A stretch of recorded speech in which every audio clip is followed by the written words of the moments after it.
আমার কাছে বলবি ওয়াকুল রব্বি ইরহামহুমা কামা রাব্বায়ানি সগীরা। শিশুকালে লালন পালন করতে গিয়ে বাপ আমাদের জীবনে অনেক কিছু করেছে। আমি বহুবার ভুল করেছি, অন্যায় করেছি, অন্যায় করে বাপের কাছ থেকে অন্যায় করে বাপকে অপমান করেছি, লাঞ্ছিত করেছি। আর ছুটে যাবা বলে যখন দেখেছি আমার বাপ আমাকে কোলে থেকে নামায় না, আমার বাপ আমাকে কোলে থেকে ফেলে না। আর বাপের কবরের কাছে এসেছি, আমার বাপ যদি কোনো ভুল করে গো খোদা আমি ক্ষমা চাচ্ছি, আমার বাপকে কষ্ট যেন দিও না। আল্লাহ পাক ফেরেশতারা বাপ সহ্য করতে পারি নাই, মা সহ্য করতে পারি নাই, আমার রহমতের দরবার খুলে দিয়েছি, আমিও সহ্য করতে পারি নাই। আমি আল্লাহ শুনিয়ে দিয়েছি। আজ বেটা কাঁদে বাপের কবরের কাছে, আর আওয়াজটা ভেসে ভেসে চলে আসে আমার আরশের কাছে। আল্লাহ পাক কথা শুনে নে, বাচ্চার জীবনের গুণাগুলো ক্ষমা করে দিলাম। আর যে বাপের কবরের কাছে, মায়ের কবরের কাছে বাচ্চা বসে বসে কেঁদেছে, ওর আব্বা মায়ের কবর দুটো আমি আল্লাহ জান্নাতের বাগান বানিয়ে দিলাম। আমার বন্ধু বাড়ির আমার আল্লাহ, আমার সোনার চাল বন্ধুরা, দোয়া যদি দিতে হয় বাপের কাছে নিও, মায়ের কাছে নিও। আর তারপরে বাবা চলে গেলে মুসাফিরের দোয়া নিও, মজলুমের দোয়া নিও। তাহলে বাপের দোয়া মায়ের দোয়া নসিবেতে জুড়বে না। বিশ্বের বাজারে যার দোয়া নাও না কেন, ও দোয়া তোমাকে বাঁচাতে পারবে না। আমার বাবা, আমার সুরাক্তার বন্ধুরা, আমার সোনামণি মা বোনেরা, তাই রাসূল বলে গেলেন তিনটে মানুষের দোয়া কবুল হবে, একটা বাপের, একটা মায়ের, আর একটা শেষে হলো মজলুমের।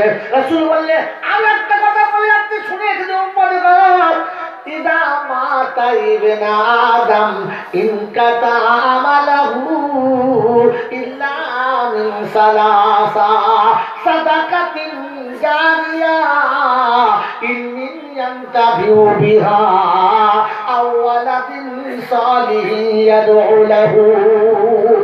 আমার বাপ আমার শোনাচ্ছেন বন্ধুরা, আমার শোনামণি বাবুরা, কোরআন আপনাকে আমাকে শুনিয়ে দিয়েছে, আল্লাহর কালাম আপনাকে আমাকে শুনিয়ে দিয়েছে, আল্লাহ পাকের নবী আপনাকে আমাকে শোনাচ্ছে। আদমের বেটা যখন মরে যাবে, যত আমল আছে সব আমল বন্ধ হয়ে যাবে, তিনটা আমল চালু থাকবে, সাদাকাতুন জারিয়া ইলমিন ইয়ানতাফিউ বিহা আও ওয়ালাদিন সালিহিন ইয়াদউ লাহু। আমার বাবা, আমার শোনাচ্ছেন বন্ধুরা, আমার সোনামণি মা বোনেরা, আল্লাহ নবী বললেন আদমের বেটা যখন মরে যাবে সব আমল বন্ধ হবে, তিনটা আমল চালু থাকবে। কটা বলো, তাড়াতাড়ি বলো।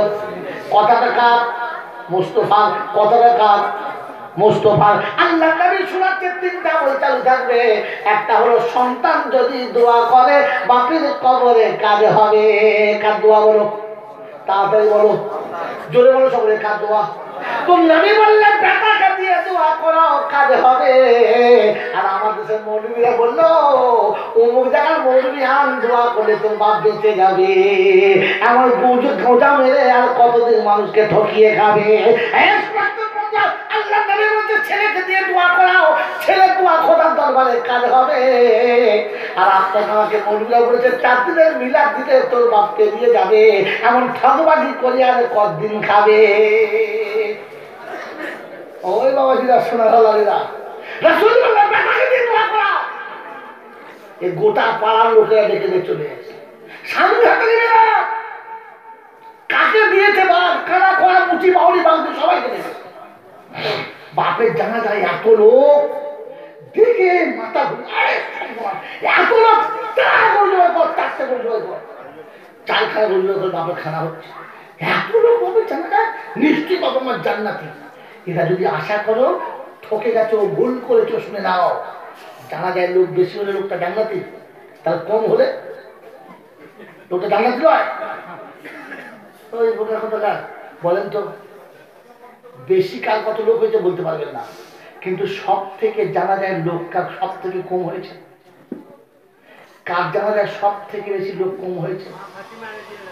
যদি বলো মা ফাতেমা। কজন বলো? একজন বলো। চারজন বেচারা আন্দাজ করতে লাগাতে পারে না, তাও তো বলেছে মুখ খুলে। হাজরত ফাতেমা জোহরা রাদিয়াল্লাহু আনহার জানাজাতে মারতে লোক ছিল 3 জনা, আর হাজরতে উসমানের জ্ঞানী রাদিয়াল্লাহু আনহুর জানাজার লোক ছিল মারতে 4 জনা। আর দুটো জানাজার ইমাম ছিল হযরত আলী। উসমানের জানাজা পড়েছে হযরত আলী, ফাতেমার জানাজা পড়েছে হযরত আলী। লোক কজন করে? একটায় 4টে, একটায় 3টে। একটায় 4টে, একটা 3টে নয়, 3.5। 3.5 বোঝেন? বোঝেন না? না বুঝিয়ে দিচ্ছে জানাজা 3.5 লোক হয়, এটা বুঝতে পারবে না। 3টে হলে 4টে লোক, 3.5 কি করে হলো ওটা বলে দিচ্ছি। ফাতেমার জানাজায় 3.5, আর উসমানের জানাজায় 4টে। যদি জানাজায় লোক কম হলে লোকটা খারাপ হতো, তাহলে ফাতেমা কোথায় যাবে? বোকা কোথায় যাবে? মেয়েরা দেখাচ্ছে, সব মরে গেছে। আপনার দেশে মেয়েরা দেখাচ্ছে তো? এই মায়েরা যা সারাজীবন জলসা শুরু করে, 13 বাতি জলসা, আজ গান শুনে যাও। আমার বন্ধুরা, ফাতেমা জোহরা দুনিয়া থেকে বিদায় নেবে, দুনিয়া থেকে বিদায় নেবে। ফজরের নামাজ পড়ে বসে আছে, ইশরাক পর্যন্ত বসে আছে, তাসবিহ হয়েছে, তেলাওয়াত হয়েছে, জিকির আজকার সব হয়েছে। স্বামীর সঙ্গে ইশরাকের নামাজ হয়ে গেছে। দুজনের স্বামী নামাজ পড়ার পরে হযরত ফাতেমা জোহরা স্বামীর হাত দুটো ধরেছে, স্বামী আমাকে তুমি ক্ষমা করে দাও। তাহলে আলী বলছে কি ব্যাপার, হঠাৎ আমাকে সকালবেলা হাত ধরে ক্ষমা চাইছো, কি হলো কি? বলছে না, সংসার করতে গিয়ে অনেক সময় ভুল ভ্রান্তি হয়েই থাকে, আমি হয়তো এমন কথা বলেছি আপনার মনে কষ্ট লেগেছে, তাই আমি তোমার কাছে ক্ষমা চাচ্ছি, ক্ষমা করে দাও। মানুষের হাত মুখ তো বলা যায় না, তাই ক্ষমা চেয়ে চাইতে ক্ষমা করে দাও। কি ছোট ছেলের মতো সকালবেলা করছো তুমি, স্বপ্ন দেখলে নাকি? ফাতেমা জোহরা বলেই ফেললেন, আমি রাতে স্বপ্ন দেখেছি। আমার মায়েরা বায়ানটা মনে রাখবেন, ছেলেরা ভুলে গেলেও আপনারা মনে রাখবেন। হ্যাঁ, ফাতেমা আমি স্বপ্ন দেখেছি, আজ রাতে আমার আব্বাকে স্বপ্নে দিদার হয়ে চলুন সুবহানাল্লাহ। আর আমার আব্বা শোনাচ্ছে, ফাতেমা সেহেরিতে আলীর সাথে এক দস্তরখানায় করে নাও, সেহেরিতে আলীর সাথে এক দস্তরখানায় করে নাও, আর ইফতারিটা আমার সঙ্গে করবে। আমি বসে আছি ইফতারি নিয়ে, তার জন্য তৈরি হয়ে নাও। স্বামী সেহেরি আমি খেয়ে নিয়েছি আপনার সাথে, ইফতারি আপনার সঙ্গে আমার খাওয়া হবে না, তাই আপনার কাছে ক্ষমা চাচ্ছি, আপনি কি ক্ষমা করে দেন। হয়তো আলী কাদামার লজির চোখ দুটো পাইতে ছলছল করছে। শোনাচ্ছে, ফাতেমা এ কি শোনাবে তুমি, এ কি কথা আমাকে শোনাচ্ছ? কখন মা বলে গেছে আমি জানি না, বাপ বহু আগে মারা গেছে, ভালো করে মনে পড়ে না। তোমার আব্বার কাছে সারা জীবন কাটিয়েছি, তোমার আব্বা চলে গেল আর আমাকে তোমার হাতে শুতে রেখে দিয়ে গেল। আজকে তুমি চলে গেলে আমার যে আর পাশে থাকার কেউ থাকবে না। ফাতেমা জোহরা শুনিয়েছে, স্বামী কারো বিবি কারো স্বামীর কাছে চিরকাল থাকে না, কোন বিবি তার স্বামীর কাছে চিরকাল থাকে না, আমিও থাকবো না, তাই আমি চলে যাচ্ছি, তুমি তার জন্য দুঃখ করো না। তবে আমি যাওয়ার সময় তোমাকে দুটো কথা বলে যাচ্ছি, আমার কথা দুটো আসবে তুমি। এই মায়েরা এই কথা মনে রেখে দিও। এ হলো বিবি। জিজ্ঞাসা করছে, স্বামী আমি যাওয়ার সময় তোমার কাছে দুটো জিনিস রেখে দিয়ে যাব, তুমি রাখবে জিনিস দুটো? বলে বলো কি রাখবো বলো। প্রথম কথা হলো, আমি মারা গেলে খুব তাড়াতাড়ি বিয়ে করে নেবে, দেরি করবে না, খুব তাড়াতাড়ি বিয়ে করবে, দেরি করবে না। সমাজের কেউ যেন তোমার দিকে আঙুল তোলে না, রানী ফাতেমা কবরে শুয়ে কষ্ট পাবো, সহ্য হবে না, তুমি তাড়াতাড়ি বিয়ে করে নেবে। আর আমার মতোই তাকে ভালোবাসবে, আমার বিছানায় তাকে নেবে, তাকে কোনোভাবে কষ্ট দেবে না, কথা দাও। আমাদের দেশের মেয়েদের শরীর খারাপ যদি হয় আর স্বামী আসতে দেরি করে, ও তখন শুয়ে শুয়ে বলবে, ও তো চাইছে আরেকটা বিয়ে করবো, আমি বুঝে দিয়ে খাচ্ছি, ও বিয়ে করে গেলে তো তুই মরে গেলে ও কি রাস্তা রাস্তা দাঁড়ে দাঁড়ে ঘুরে ঘুরে খাবে? বোকা কোথাকার। তোমার উচিত ছিল ওকে বুঝিয়ে বলে যাওয়া যে দেরি করো না, পাপে ডুবো না। ফাতেমা তো জোহরা ছিলেন মা, তাই শুনিয়ে গেছে দেরি করো না, যত তাড়াতাড়ি পারবে বিয়ে করে দেবে। বিয়ে করে তোমার সোনার সংসার তুমি আবাদ করবে। আর সেই স্রোতে ভাসতে গিয়ে তুমি যেন আমার বাচ্চা দুটোকে কাঁদিও না। আমার দুটো মাসুম বাচ্চা রেখে যাচ্ছি, ওরা মা বলে দেখে আমাকে কোনোদিন হাত পাবে না। তাই তুমি তোমার বাহুদের ওদেরকে একটু আশ্রয় দিও। তোমার ভালোবাসার প্লাবনে ভেসে গিয়ে যেন আমার বাচ্চা দুটো কোনোদিন কাঁদে না। আলী কাদম আল্লাহ বললেন, ফাতেমা আমি আমার বাহুতে ওদেরকে সারা জীবন রেখে দেবো, কোনোদিন বাহুতে ওদের নামাবো না।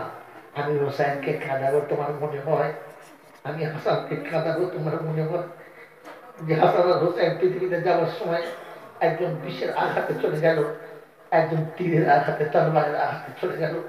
হয়তো ফাতেমা তো জোহরা যাওয়ার সময় আলীকে বলে গিয়েছিল, আমার বাচ্চাদেরকে একটু আদরে রেখে দিও, তারা যেন কাঁদে না। আমার আল্লাহ ভাইরা, আমার সোনার বন্ধুরা, আমার সোনামণি মা বোনেরা, হয়তো ফাতেমা তো জোহরা যাওয়ার সময় বলে যাচ্ছেন, স্বামী দুটো কথা তুমি রাখবে বলেছো, দেখো দুটো জিনিস তোমার কাছে চাইছি, আমার যাওয়ার সময় তুমি আমার সেই দুটো দিও। বললে, ফাতেমা গোটা জীবন আমার সংসারে কাটালে, কোনোদিন কিচ্ছু চাইলে না, কোনোদিন কিচ্ছু চাইলে না, হঠাৎ আজকে মনে পড়ে গেল চাইতে। এই তুমি চলে যাবার একবার টাইম শেষ বলছো, এখন চাইছো, বলো বলো ফাতেমা বলো, আজকে তুমি যা চাইবে আমি তাই দেবো, একদম দেরি করবো না। বললে, স্বামী আমি মারা গেলে আমার কবরটা তুমি খুলে দিও, অন্য কেউ যেন কবরটা খুলে না। আমার গোসলটা তোমার হাতেই হবে, অন্য কারো হাতে যেন হয় না। আমি ফাতেমা আমি কেমন জায়গাতে শুতে ভালোবাসি, কত জায়গায় শুতে ভালোবাসি, ওটা একমাত্র তুমি জানো, আর কেউ জানে না। তাই তোমাকে বলে যাচ্ছি, কবরটা তুমি খুলে দিও, অন্য কারোর তৈরি করার কবরে আমি ফাতেমা শুতে রাজি না, আমি তোমার হাতের কবরে শোব। বলো কবরটা খুলে দেবে? বলে, ফাতেমা আমার হাতে কবর? বললে, হ্যাঁ। ঠিক আছে তাই দেব, কবর খুলে দেব। বলে, স্বামী আমি যখন মারা যাবো মদিনার লোকদের খবর দেবে আমার জানাজা পড়তে? বলে, হ্যাঁ খবর দেবো না মানে? গোটা মুহাজির আনসার মদিনার চারিপাশে যারা আছে সবাইকে খবর দেবো, গোটা এলাকা জুড়ে খবর দেবো, তোমার জানাজা আমি খবর দেবো না? সেদিন শুনিয়েছিলেন ফাতেমা, স্বামী এই অপরাধটা আপনি করবেন না, আমি মারা গেলে মদিনার কেউ যেন জানতে পারে না, কাউকে আপনি বলবেন না, আমার জানাজাটা একটু অন্ধকারের সময় পড়বেন, আলোতে যেন পড়বেন না, আলোতে পড়বেন না। আমার আল্লাহ আমার ভাই, আমার জ্ঞানজনরা শুধু মানুষেরা, আমার সোনামণি মা বোনেরা, হয়তো ফাতেমা তো জোহরাকে হয়তো আলী কাদর জিজ্ঞাসা করছেন, কারণটা বুঝতে পারলাম না, কেন আমি কাউকে খবর দেবো না, কেন শোনাবো না? বলে, স্বামী আমি ফাতেমা হাইটে লম্বা কতটা, আমার শরীর মোটা কতটা, মদিনার কোনো মেয়ে মানুষের খবরটা জানে না, মদিনার কোনো মেয়ে ছেলে এটা জানে না। তাই মরার পরে আমার লাশটা কতটা লম্বা খাটে আমি শুয়ে থাকবো, এটা যেন মদিনার কোনো পুরুষ মানুষের চোখে পড়ে না। ও আমার নবাবপুরের মায়েরা, ও আমার নবাবপুরের বোনেরা, আমার নবাবপুরের সোনামণি মা বোন, একবার মনে করে রেখে নেন, যখন ফাতেমার লাশটা অন্যের চোখে পড়বে তাহলে কি বোঝা গেল? যে খাটের উপরে চাদর ঢাকা ছিল না, ছিল না, ছিল না, ছিল না বলেই তো যখন নজরে পড়বে, চাদর ঢেকে দিলে তো কেউ দেখতে পেত না। সেদিন বলেছিলেন আমার লাশটা যেন কেউ দেখে বুঝতে না পারে আমি লম্বা কতটা, তার মানে খাটের উপরে কোনো চাদর ছিল ছিল ছিল না, কারণ ফাতেমা সারা জীবন চাদরে এতটা ঢাকা ছিল, মরার পরে আর খাটের উপরে চাদর দেওয়ার দরকার ছিল না।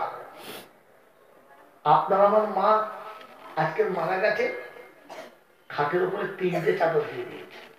হ্যাঁ 3টে কথা কাঁদে বলছে, একটা মুরব্বীদের আমার বাগদাদ থেকে এনেছে, বাগদাদের চাদর, আর একটা আজমিরের চাদর, আর একটা বছর পাতা চাপড়ে কি টাকা ঘরে মেরেছে, ওটাও দিয়েছে। ওকে জিজ্ঞাসা করো, তুমি যেদিন আজমিরে গিয়েছিলে সেদিন তোমার গায়ে চাদর ছিল মা? যেদিন তুমি পাথর চাপড়ে যাচ্ছিলে সেদিন তোমার গায়ে চাদর ছিল? যেদিন তুমি ভাতারি বয়সের কবরের মাজারে মিলাতে যাচ্ছিলে সেদিন গায়ে চাদর ছিল? যেদিন তুমি তালতলা হুজুরের মাজারে জলসা শুনতে যাচ্ছিলে সেদিন তোমার গায়ে চাদর ছিল? যার সারা জীবনে গায়ে চাদর ছিল না, খাটের উপরে 3-4টে চাদর দিয়ে কিচ্ছু হবে বলে বুঝতে পারলাম না। আমার বন্ধু, আমার আল্লাহ ভাইরা, সেদিন হাজরতে ফাতেমা তো জোহরা শুনেছে স্বামী জানাজাটা তুমি পড়বে আর আমার দুটো বেটা ইমাম হবে, মুক্তাদি হবে, আর কাউকে লাগবে না। এই বন্ধু ভাই ভেবে নেন, যার স্বামী ইমাম হবে আর বেটা দুটো মুক্তাদি হবে, ও জানাজার স্বাদই আলাদা হবে। ও জানাজার স্বাদই একটা আলাদা হবে। আমি যখন আমার বিবির সামনে জানাজায় দাঁড়াবো, তাকবীর তাহমিদ দিনে হাতটা করে দাঁড়াবো, লাশের দিকে নজরটা পড়লে মনে হবে জীবনের প্রতিটি মুহূর্তে যাকে সুখে দুঃখে একমাত্র সাথী মনে করেছিলাম, যার হাত ধরে পৃথিবীর সব ভালোবাসা ভুলে গিয়েছিলাম, তাকে হাত ধরে নিয়ে আবার কবরে শোয়াতে এসেছি। আর জীবনে কোনদিন দেখা হবে না। ওদিন জানাজার দোয়ার থেকে চোখের পানি বেশি পড়বে, দোয়াটা কম হবে, চোখের পানি বেশি পড়বে। হ্যাঁ না না?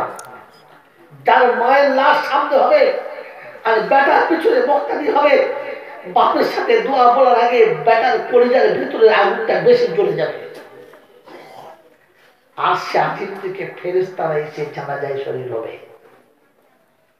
আমার বাবাজির, আমার সোনার বন্ধুরা, ফাতেমা জোহরার ইমাম হলো শেরে খোদা, শেরে খোদা, আর মুক্তাদি হলো যুগের দুটো ইমাম, হাসান আর হুসাইন। মাগরিবের নামাজের একটু পরে জানাজা হচ্ছে, সালাম শুরু হয়ে গেছে, আসসালামু আলাইকুম ওয়া রাহমাতুল্লাহ, আসসালামু আলাইকুম ওয়া রাহমাতুল্লাহ।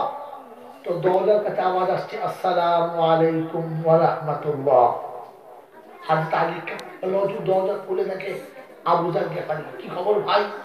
একটু তোমার কাছে একটা জিনিস দিতে এসেছিলাম।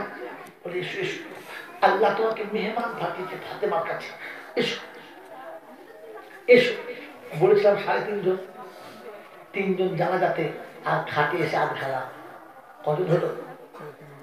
আমার বন্ধুকে, আমার আল্লাহ বলা ভাইরা, সাইদা হাজরত আলী কাতামা লজু করেছে, হোসাইন তুমি তোমার ভাইকে নিয়ে পিছনের দিকে দু ভাইয়ের রাস্তা ধরো, আমি একদিকে ধরেছি, আবু জার তুমি একদিকে ধরো।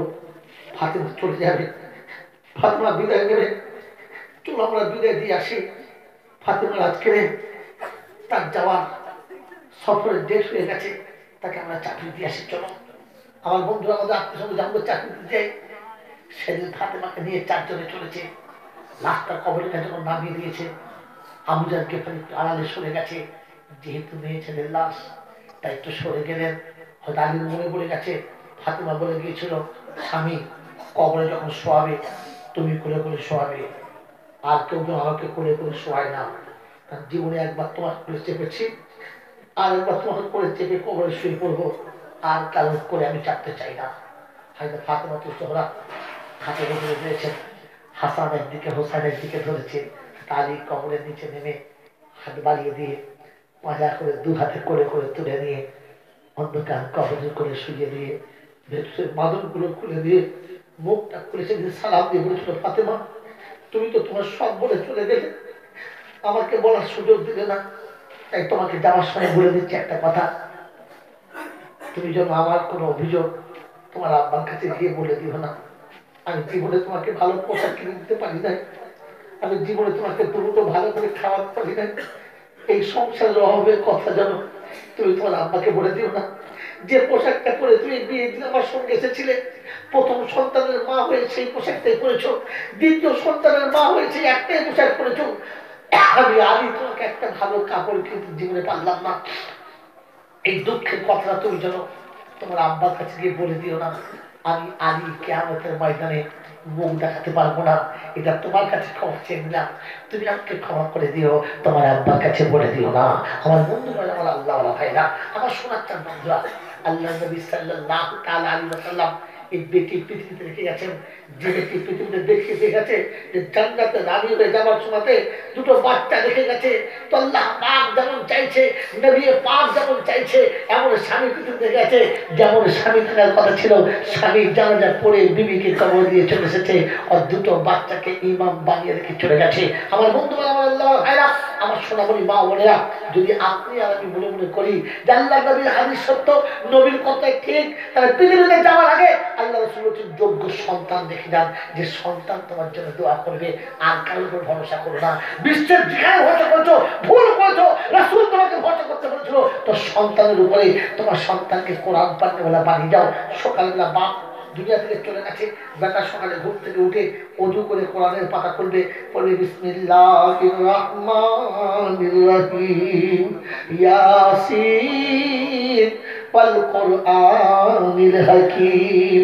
রব্বে জুল জালাল ডেকে বলে, ফেরেশতারা রে, যার মাসুম বাচ্চা আমাকে রহমান বলে ডাকে, রহিম বলে ডাকে, ওর বাপের কবরে আযাব হবে, কষ্ট হবে, আমি আল্লাহ আমারও বড় লজ্জা লাগে। ফেরেশতারা বেটার জামানের কোরআন পড়ার কারণেতে বাপের কবরটা জান্নাতের বাগান বানিয়ে দাও। আমার আল্লাহ ভাইরা, রাসূল আপনাকে আমাকে বলে গেছে যোগ্য সন্তান দেখে যাও। যাওয়ার সময় বলে যাও না অমুক মৌলবীকে দেখে নিয়ে আসবি, অমুক হাজি সাহেবকে দেখে নিয়ে আসবি, অমুককে দেখে নিয়ে আসবি। যোগ্য ছেলে রেখে যাও। তোমার গোসল দেওয়ার জন্য হাজি সাহেব লাগবে না, তোমার গোসল দেওয়ার মৌলবী সাহেব লাগবে না। তুমি তোমার ছেলেকে গোসল দেওয়া শিখে দিয়ে যাও। সন্তান যখন বাপের গোসল দেবে, বাপের গায়ে পানি ঢালবে, বন্দার পানি যতটা পড়বে, চোখের পানি টপ টপ করে পড়বে, মনে মনে করবে আব্বা তুমি আমাকে জীবনে কতবার গোসল দিয়েছ, আর আমাকে মুছে তুমি তুলে নিয়ে আমার কোলে করে চলে গেছো। আমিও তোমাকে গোসল দিতে এসেছি, আর তোমাকে কোলে করে তুলে দেওয়া হবে না। তোমাকে মুছে পরিষ্কার করে সুন্দর কাপড় প্যাকিং করে দেবো, আর এমন জায়গাতে শুয়ে দিয়ে চলে আসবো, আর জীবনে কোনদিন গোসল করতে হবে না। বেটার চোখের পানি তোমার গোসলের পানির সঙ্গে পড়বে। রাতে ফেরেশতারা সাক্ষী রাখ, যার বাচ্চার চোখের পানি বাপের গোসলের পানির সঙ্গে পড়ে আছে, ওই গোসলটা বড় পবিত্র গোসল। ওই গোসলটা আমি আল্লাহ আমার কাছে বড় পছন্দ করেছি। আমার বান্দার গায়েতে আর গোলাপ পানি দিতে হবে না, আতর দিতে হবে না, কপতে সেট করতে হবে না। আমি জান্নাতের খুশবু দিয়ে সেট করবো। ওকে আমাকে তাকে পাঠিয়ে দে, আর পৃথিবীতে বেশি দেরি করছি না। আমার আল্লাহ ভাইরা, কাকে গোসল দিয়ে দিতে বলে যাচ্ছেন? কার হাতে গোসল আপনি দেবেন? আপনার ছেলেকে বলে যান, আপনার ছেলেকে বলে যান। ছেলে যদি না থাকে, মেয়ে যদি থাকে, তো মেয়ে দিয়ে যোগ্য জামাই ঘরে আনুন। আর জামাইকে বলে যান, আব্বা আমি মরে গেলে গোসলটা তুমি দিয়ে দিও, আমার কাপড়ের কাপড়টা তুমি কেটে দিও, অন্য কেউ যখন কাটে না। বেটি হাতে কাপড় ধরবে আর জামাই নিজে হাতে কাটবে। আমি মনে মনে করবো আল্লাহ আমার বাপের শেষ কাপড়টা আমি পরিয়ে দিচ্ছি, আমার বাপকে তুমি যত কষ্ট দিও না। বেটির চোখের পানি যখন কাপড়ের উপরে ফটফট ফটফট করে পড়বে আর কাপড়টা ভিজে দেবে, ওই কাপড়টা পরে বাপ যখন কবরে সরে, ফেরেশতারা চোখের পানির বরকতে অটোমেটিক সরে যাবে, আর রহমতের বন্যা কবরে শুরু হবে। আল্লাহ পাক কবরটা জান্নাতের বাগান বানাবে। আমার বাচ্চা বন্ধুরা, আল্লাহ বলে যোগ্য সন্তান দেখে যাও। দোয়া যদি কবরে গিয়ে দেওয়ার ইচ্ছা থাকে, যোগ্য সন্তান দেখে যাও। আর তারপর ভালো ইলম শিখে যাও, আর কাউকে ভালো ইলম শিখে যাও। আমার বন্ধু ভাইরা, আমার আল্লাহ ভাইরা, আমি আপনি মনে রেখে আল্লাহ পাক নবী সাল্লাল্লাহু তাআলা আলাইহি ওয়াসাল্লাম এই ভালো ইলম শেখানো শিক্ষা দেওয়ার জন্য যোগ্য মায়ের দরকার পড়েছে। যোগ্য মায়ের ফাতেমার মতো এমন বেটি পেতে গিয়ে খাদিজার মতো মা পেতে হয়েছে, খাদিজার মতো মা পেতে হয়েছে। যদি কারো আল্লাহ হজ নসিবে রেখে, যারা গিয়েছেন পান্নায় হতে চলে এসেছেন, আগামী যদি কেউ যান আর কারো নসিবে আল্লাহ যাওয়ার সুযোগ, আমি তো দোয়া করে আল্লাহ সকলেই যেন হজ করতে হবে মরে। আমার আল্লাহ যখন হয়ে যাবেন সব জায়গা দেখবেন, জান্নাতুল মালাতে গিয়ে একটু চেষ্টা করবেন কমপক্ষে মায়ের কবরটা দেখে আসা। কার কবর বলেন? যদি বলেন মায়ের কবরটা, ও হলো মা, সে হলো মা। আপনার আমার কেমন মা জানি না, আল্লাহ এই মাকেও কবর করুন, আর ও হলো উম্মতের জন্য আসল মা।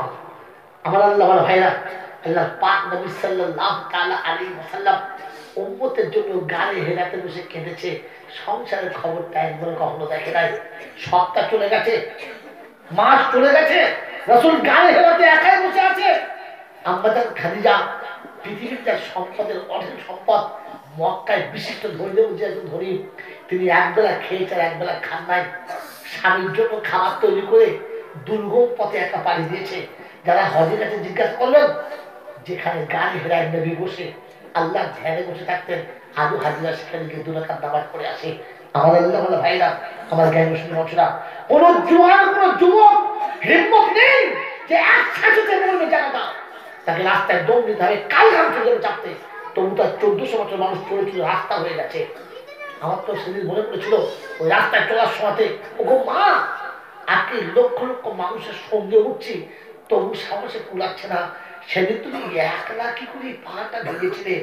যেদিন রাস্তা ছিল না, যেদিন সাথে কেউ ছিল না, তুমি স্লিপ খেয়ে পড়ে গেলে তোমার খবর দেবার কেউ ছিল না, তুমি একবার হাত ছড়ে গিয়ে পড়ে গেলে তোমাকে ধরে তোলার মতো দ্বিতীয়জন কেউ ছিল না, একলা তুমি একা কি করে ভেঙেছো?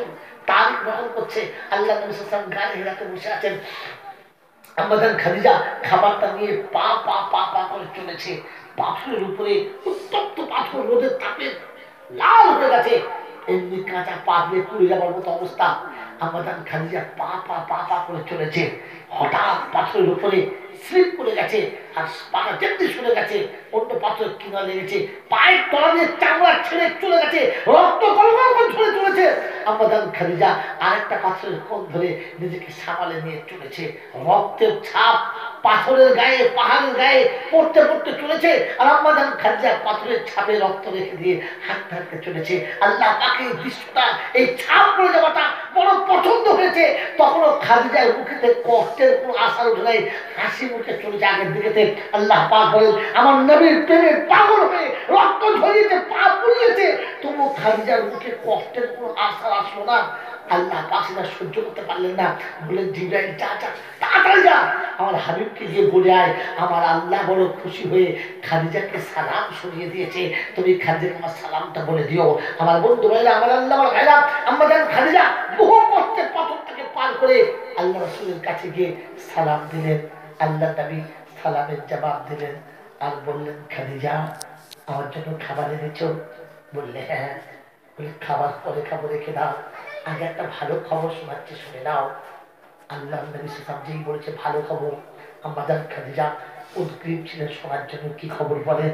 বললেন, খাদিজা একটু আগে জিবরাইল এসেছিল, সে আমাকে বলে গেছে তোমার এই আমার কাছে আসাটা আল্লাহ এত পছন্দ হয়েছে যে আসছে আজিমে খোদা বসে জিবরাইলকে দিয়ে তোমাকে সালাম পাঠিয়েছে, আল্লাহ তোমাকে সালাম দিয়েছে। আমাদের খাদিজাতুল কুবরা কপালের উপরে হাতটা রেখে চোখটা বন্ধ করে পাথরের গায়ে হাত দিয়ে সেদিন দুঃখে কেঁদে গিয়ে বলেছিল, ও আল্লাহ হাবিব, নারী জীবন আমার ধন্য হয়ে গেছে, নারীর তো আমার আজ বিজয়ী পেয়ে গেছে, আজ নারী জীবন আমার সফলতার চরম শিখরে পৌঁছে গেছে, আমি আমার নারীত্বের জন্য ধন্য হয়ে গেছি। কিন্তু আল্লাহ হাবিব, আমার মতো একজন নারী, আমার মতো একজন মেয়ে ছেলে আল্লাহ সালামের জবাব দেওয়াটা ঠিক বাঞ্ছনীয় হবে না, দিতে পারবো না। আমি আপনাকে ভাড়া করছি, আমার সালামের জবাবটা আপনি আমার আল্লাহকে দিয়ে দেবেন। আমার আল্লাহ আপনার মুখে সালাম দিয়ে খুশি হয়, আমি খাদিজা সালামের জবাবটা দিতে পারলাম না।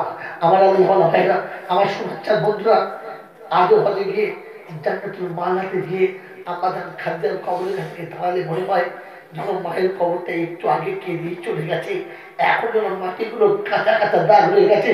সেদিন কবরের কাছে লোহার রড ধরে বলেছিলাম, মা পৃথিবীর বহু সন্তান তোমার করে এসছে, এত বড় পাপি মনে হয় কেউ আসে না, আজ তোমার কাছে এসেছি, আর জীবনে শেষবার হয়তো মা বলে চলে যাচ্ছি, আর হয়তো তোমার কাছে দাঁড়িয়ে কোনদিন মা বলে দেখা হবে না।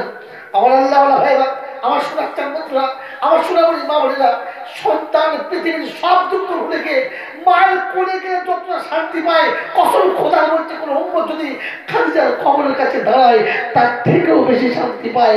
পৃথিবীর সব কথা বসে ভুলে যায়, তখন মনে হয় মা তোমার হাতুলের কাছে বসে কি আর উঠবো না, কিন্তু সেখানে বেশিক্ষণ থাকতে পারে না। আমার আল্লাহ ভাইরা, আমার সোনার বন্ধুরা, পৃথিবীর জমিনে আমার রাসূলকে এতটা ভালোবেসে গেছেন যে ভালোবাসার নমুনা পৃথিবীর আর কেউ দেখাতে পারবে না। আমার বন্ধু ভাইরা, আমার আল্লাহওয়ালা ভাইরা, তাই সেদিন শেষ সময়ে আম্মাজান খাদিজা খুব কষ্ট পাচ্ছেন। কপালের চামড়াগুলো একেবারে জড়ো হয়ে গেছে, কালো হয়ে গেছে। আল্লাহ নবী আসরের নামাজ পড়ে কাছে এসে বসেছেন, কপালে হাতটা বুলিয়ে মাথা কোলের উপর চাপিয়ে দিয়ে সেদিন জিজ্ঞাসা করছে, খাদিজা কষ্ট হচ্ছে? বললেন না। আল্লাহ রাসূল বাবা মুখ শুকিয়ে গেছে, কপালের চাপটা জড়ো হয়ে গেছে, কষ্টে গোটা শরীর বেঁকে আসছে। আমার কোলে মাথা রেখে বলছো না, একটু হাসির চেহারা মুখের উপরে ফুটেছে। আর বলছে, আল্লাহর হাবিব গো, আমি যে বালিশে মাথা দিয়ে আছি না, এই বালিশটা পৃথিবীর কোনো নারী পাবে না। বাদশার বিবি, ধনীর বিবি, করোড়পতির বিবি দামি বালিশ পাবে, কিন্তু আমি যে বালিশে মাথা দিয়ে আছি না, এই বালিশটা পৃথিবীর কোনো রমণী পাবে না। আমি নবুয়তের কোলে মাথা রেখেছি, আর সে আজিম থেকে ফিরে আসা কোলের উপরে মাথা রেখেছি। এটা খাদিজার সৌভাগ্যে জুটেছে, আর কারো সৌভাগ্যে জুটবে না। আমি খুশি। আল্লাহ নবী সাল্লাল্লাহু আলাইহি ওয়াসাল্লাম কপালে হাতটা বোলাচ্ছেন। আম্মাজান খাদিজা বলছেন, আল্লাহর হাবিব গো, আমি যাবার সময়তে আপনার কাছে দুটো জিনিস চাইব, আপনি দেবেন? বললে, হ্যাঁ। কি চাও বলো, কি চাও বলো, বলো, আজ দেখি তোমার একটা আশা পূরণ করি। বললে, আল্লাহ হাবিব, আল্লাহ হাবিব, আমি যখন মারা যাব আমার কাফন কিনে দেবেন তো? ভালো কাফন দেবেন তো? বললেন, খাদিজা, এটা বলার কথা? তুমি মারা গেলে মদিনার যেটা সব থেকে দামি কাপড়, সব থেকে ভালো কাপড়, আমি সেই কাপড়ে তোমার জানাজার কাপড়ের ব্যবস্থা করে দেবো। আল্লাহ রাসূলকে বললেন, আল্লাহ হাবিব, এই পয়সাটা আপনি নষ্ট করবেন না। সবাই নাকি বলেন, মা, আল্লাহ হাবিব গো, এই পয়সাটা আপনি আমার জন্য নষ্ট করবেন না, এটা আমার সন্তানদের জন্য খরচা করবেন, আপনার উম্মতের পিছনে খরচা করবেন, আপনার উম্মতের জন্য এই পয়সাটা আপনি ব্যবহার করে যাবেন। আমি খাদিজা, আমার জন্য খরচা করতে হবে না। বলে, খাদিজা, কেন তোমার কাপড়? আল্লাহ হাবিব, আপনার একটা জামা আমাকে দেবেন, আমি আপনার একটা জামা পরেই চলে যাবো, আর কিচ্ছু লাগবে না। বলে, খাদিজা, ঠিক আছে, আমার কাছে বহু রকমের জামা আছে, ভালো একটা জামা তোমাকে দিয়ে দেবো। বলে, আল্লাহ রাসূল, কবরে শুয়ে ভালো জামার কোনো দরকার লাগবে না। ভালো জামা পরে আমি কি করবো? ওটা আপনার কাজে লাগবে, ওটা আপনি গায়ে দেবেন, আপনি ব্যবহার করবেন, আমাকে ভালো জামা দিতে হবে না। বলে, তবে আল্লাহ হাবিব, আপনি উম্মতের জন্য উম্মতের ব্যথা, উম্মতের বেদনা দিলে নিয়ে সকাল থেকে সন্ধ্যা করে মরুভূমি বালুর উপরে উম্মতের নাজাতের জন্য ফিকির করেছেন, আর ছোটেছেন, দুয়ারে দুয়ারে গেছেন, ধুলো লেগে বালি লেগে গোটা জামাতে একেবারে কালো হয়ে গেছে, ময়লার চট মতো হয়ে গেছে, আপনার ঘামেতে, গোটা দেহের ঘামেতে জামাটা ভিজে গিয়ে একেবারে দুর্গন্ধ হয়ে গেছে। আমি খাদিজা কেচে পরিষ্কার করে দিয়েছি, আপনি পরে আবার দাওয়াতে গেছেন, আবার উন্নতির কাছে গেছেন, আবার নোংরা হয়েছে, আবার আমি কেটেছি, কাঁচতে কাঁচতে জামাটা ফেটে গেছে। আমি খাদিজা নিজে হাতে মদিনার খেজুরের পাতা দিয়ে সেলাই করেছি, আপনি পরে গেছেন, আবার ফেটে গেছে। আপনার ওই ফেটে যাওয়া জামাটা যখন আর সেলাই হচ্ছিল না, তখন আমি চট দিয়ে ওটাকে সেলাই করেছি, চটের তালি মেরেছি। সেই জামাটা, যে জামাটা চটের তালি মারার পরে, চটের তালি মারার পরে গোটা চটের তালিমালাটা ছেড়ে চলে গেছে, আর একটিবারও আর তালিমালা সম্ভব হলো না, আর পড়তে পারছেন না, একেবারে নোংরা হয়ে গেছে, একেবারে খারাপ হয়ে গেছে, একেবারে শেষ হয়ে গেছে। আল্লাহর পাক নবী সাল্লাল্লাহু তাআলা আলাইহি ওয়াসাল্লাম কে শোনাচ্ছেন, ইয়া রাসূলুল্লাহ, ইয়া হাবিবাল্লাহ, ইয়া রাসূলুল্লাহ, ইয়া হাবিবাল্লাহ, যেটা একেবারে শেষ হয়ে গেছে, আর আপনি করতে পারেন নাই, আপনি খুলে রেখেছেন।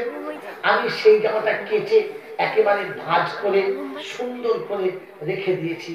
ইয়া রাসূলুল্লাহ, ইয়া হাবিবাল্লাহ, আমি মারা গেলে ওই ছেঁড়া জামাটা, ওই একেবারে অচল জামাটা, যে জামাটা একেবারে বেকার হয়ে গিয়েছিল, আপনি জামাটা আপনি আমার কাপড় করে দেবেন, আমি ওই কাপড়টা করে কবরে শোবো। হয়তো এই কাপড়টার বদৌলতে, এই জামার বরকতে আমার আল্লাহ কবরে আমাকে কষ্ট দেবে না। ইয়া রাসূলুল্লাহ, ইয়া হাবিবাল্লাহ, বললেন, আপনি আমাকে জামা দেবেন? বললে, হ্যাঁ। বললেন, আল্লাহ রাসূল, আমি মারা গেলে আমার কবরে আপনার গিয়ে বলে আসবেন যে, কবর, আমি জীবনে কখনো একা থাকি নাই, সারা জীবন আপনার বিছানা করেছি, আপনি শুলে তবে আমি শুয়েছি, আপনার পাশে ছাড়া আমি একা কোনদিন শুই নাই। কিন্তু আজ আমাকে একা গিয়ে শুতে হবে, বড় আমার ভয় লাগে, তাই কবরটায় বলে আসবেন। আল্লাহ নবী বলেন ঠিক আছে তাই বলে আসবো। আল্লাহ নবী দুটো কথা রাখলেন। আমাদের খাদিজার চোখ দিয়ে পানি বড় বড় করে গড়াচ্ছে। আল্লাহ রাসূল সেই মুক্ত বিন্দুর মতো পানিটাকে মুছে নিয়ে কপালে ঘষে দিয়ে জিজ্ঞাসা করছে, খাদিজা আমি তো কথা দিলাম কবরকে বলে আসবো, বললাম তো আমার গায়ের জামা দেবো, ফের কাঁদছো কেন? মরণের ভয়ে, ছেলে মেয়েদের মায়াতে, দুনিয়ার মোহাব্বতে, মরণের কষ্টতে কেন কাঁদছো? সেদিন আমাদের খাদিজাকে কোমরা চোখ দিয়ে পানি ঝরঝর করে ঝরঝর হচ্ছে। রাসূল মরণের ভয়ে কাঁদি নাই, সন্তানের মায়ের কাঁদি নাই, দুনিয়ার মোহাম্মতে কাঁদি নাই, মরণের কষ্টে কাঁদি নাই। বলি তবে কেন কাঁদছো? বললেন আল্লাহ হাবিব সাল্লাল্লাহু আলাইহি ওয়াসাল্লাম যেদিন আমি আপনার কাছে এসেছিলাম সেদিন মক্কার জমিনে আপনার পাশেতে কেউ ছিল না, সবাই সেদিন আপনার বিপক্ষে ছিল। আমি খাদিজা এসে বলেছিলাম আল্লাহ হাবিব আমার বাহুতে আপনাকে রেখে দেব, কোনোদিন আপনাকে আমার বাহু থেকে আমি সরাবো না। আল্লাহ হাবিব সেদিন আপনার পাশে ছিলাম, রাতের অন্ধকার আপনি ফিরেছেন, আপনার কাছে বসে খানা খাইয়েছি, আপনি যখন ফিরেছেন আপনার সেবা করেছি, আপনি ঘুমালে তখন আপনার পাশে গিয়ে আমি দেহ রেখেছি। ও আল্লাহ হাবিব সারা জীবন আপনার সঙ্গে ছিলাম, আজ আমি চলে যাব, আর হয়তো আমি থাকবো না। আল্লাহ হাবিব আমার কষ্ট একটাই, আপনাকে কার কাছে রেখে যাব? কি আপনাকে গরম করে রাত্রেবেলা খাবারটা খাওয়াবে? আপনার নোংরা জামাটা কেচে কে ভাঁজ করে রেখে দেবে? আপনি বাড়ি ফিরে আসলে রাতের অন্ধকারে কে দরজাটা খুলে দেবে? আমার এই চিন্তায় আমার চোখে পানি আসছে যে আমার স্বামী রাত্রেবেলা এসে আমাকে ডাক্তার সালাম আলাইকুম ইয়া খাদিজা, এবার সে কাকে ডাকবে? ওর কে গিয়ে দরজাটা খুলে দেবে আপনার রাতে? কে কার জন্য অপেক্ষা বসে থাকবে? আল্লাহ রাসূল আমার সেটাই বড় দুঃখ। আল্লাহ পাক নবী সাল্লাল্লাহু আলাইহি ওয়াসাল্লাম চুপ করে রয়েছেন। খাদিজা বলছে তার চোখের পানি ফেলছেন। হযরত ফাতেমা জোহরা তখন বাচ্চা নিয়ে পাশে দাঁড়িয়েছিল, আস্তে করে উঠে বাপের গলাটা জড়িয়ে ধরে কপালে আনতে করে একটা চুমু খেয়ে বলেছিলেন, ও আব্বা আপনি আমার মাকে বলে দেন আজ থেকে আমার আব্বা আমার জিম্মেদারিতে থাকবে। আমার আব্বা আজ থেকে আমি আমার আব্বাকে দেখব, আমার আব্বাকে আজ কারোর হিসাব দিতে হবে না, আমার বাপ আমার কাছে থাকবে, আমার বাপ আর কারোর জিম্মেদারিতে থাকবে না। আল্লাহ পাক নবী সাল্লাল্লাহু আলাইহি ওয়াসাল্লাম ফাতেমা জোহরাকে টেনে মুখে জড়িয়ে ধরে বলেছিল, মা খাদিজা রে, আমার একটা মা অন্ধকার কবর চলে গেছে, আমি ভালো করে তার আদর পাই নাই, আমি আমার মা তার স্নেহ মমতা চোখে দেখতে পাই নাই, আমি ভোগ করতে পারি নাই। খাদিজা আমার একটা মা চলে গেছে, আর একটা মা আমার কোলে বসে কথা দিয়েছে আমার মা যে আমার আব্বাকে আমি দেখবো। খাদিজা তোমার চিন্তা করতে হবে না। আমার বন্ধু ভাইরা, আমার আল্লাহ ভাইরা, আল্লাহ পাক নবী সাল্লাল্লাহু আলাইহি ওয়াসাল্লামকে পৃথিবীতে রেখে যাওয়ার সময় এক মা ভেবে যাচ্ছে আমি চলে যাওয়ার পরে আমার স্বামীকে কে দেখবে, আমার স্বামীর জিম্মেদারি কে দেবে? বুড়ো বয়সে আমার স্বামীর লোকের কাছে লাঞ্ছিত হবে না, বুড়ো বয়সে আমার স্বামীর লোকের কাছে অপমানিত হবে না, আমার স্বামী কারো কাছে কোনো সময় কোনো কথা যেন শোনে না। তাই বলে যাচ্ছে কার কাছে রেখে যাবো ভাবতে পারছি না। তো মা যখন এমন ছিল বেটিও ঠিক তেমন ছিল, বলে যাচ্ছে স্বামী আমি চলে গেলে তাড়াতাড়ি বিয়ে করে দিও, কেউ যেন তোমার দিকে আঙুল তুলে কথা বলে না, আঙুল তুলে কথা বলে না। আমার বন্ধু আল্লাহ ভাইরা, আল্লাহ পাক নবী সাল্লাল্লাহু আলাইহি ওয়াসাল্লাম উম্মতকে শিখিয়ে দিলেন আর দেখিয়ে দিলেন বাচ্চা রাখলে এমন বাচ্চা রেখে দাও যে বিপদে সব থেকে বড় কাজে লাগে। বাপের বিপদে একমাত্র সন্তানই কাজে লাগতে পারে, আর কেউ কাজে লাগে না। তাই উম্মতকে শুনিয়ে দিয়ে গেলাম, আল্লাহ রাসূল সাল্লাল্লাহু আলাইহি ওয়াসাল্লাম বিশ্ববাসী শুনে গেলেন যে আমি রাসূল বলে গেলাম আদমের বেটা যখন মরে যাবে তখন যোগ্য সন্তান রেখে যাও, ছেলের দোয়া কাজ হবে, কিংবা ভালো ইলম শিখে যাও আর শিখিয়ে যাও, এটাও কাজ হবে। আল্লাহ যদি কোনো সময় দেয়, আল্লাহ যদি কখনো সুযোগ দেয় তো সেদিন বাকিটা শোনাতে হবে। আজকাল একটা সুযোগ দিয়ে চলে গেলাম যে যোগ্য সন্তান রেখে যাও, যে সন্তান আপনার জানা যায় কাপড়টা কেটে দেবে, আপনার গোসলটা করিয়ে দেবে, আপনাকে কোলে করে দিয়ে কবরে শুইয়ে দেবে, আপনার কবরে শুইয়ে দিয়ে বাপের বুকের কাছে বলে দেবে বিসমিল্লাহি ওয়া আলা মিল্লাতি রাসূলিল্লাহ, আল্লাহর নবী সাল্লাল্লাহু আলাইহি ওয়াসাল্লামের সুন্নতের উপরে আপনাকে আপনার বাচ্চা শুইয়ে দেবে। এর থেকে বড় ভাগ্যবান পিতা আর কি হবে, যার বেটা তার বাপের কবরে শুইয়ে দিয়ে আল্লাহর কাছে দোয়া করবে। আল্লাহ পাক শোনাচ্ছে, বাপকে কবরে শুইয়ে দিয়ে বেটা কবরের কাছে বসে আমার কাছে দোয়া চাইবে। আমি আল্লাহ বলেছি, ওই সময়তে বেটাকে বলতে বলেছি, ইমাম সাহেবকে বলতে পারি নাই, বক্তাকে বলতে পারি নাই, দেশের নেতাকে বলতে পারি নাই, বিখ্যাত বলি বুজুর্গকে বলতে পারি নাই, শেষ জামানার হাক্কানি আলেমকে বলতে পারি নাই। আমি আল্লাহ পাক বেটাকে বলতে বলেছি। তার বেটা তার বাপের কবর কাছে এসে বলবে অকুল রব্বিল হামহুমা কামা রাব্বায়ানি সাগীরা।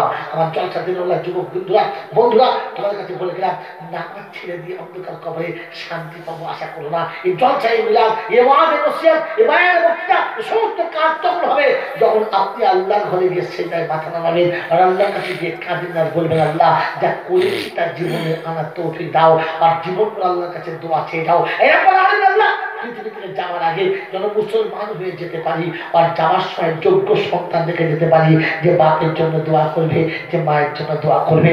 খোদা যদি পুত্র সন্তান না দেয়, চলে যাও, মেয়েকে কোরআন শিখিয়ে দাও, আর যাওয়ার সময় যোগ্য পাত্রের হাতে ঠুকে দিয়ে দাও, যে পাত্রটাও কমপক্ষে তোমার জন্য দোয়া করতে পারে।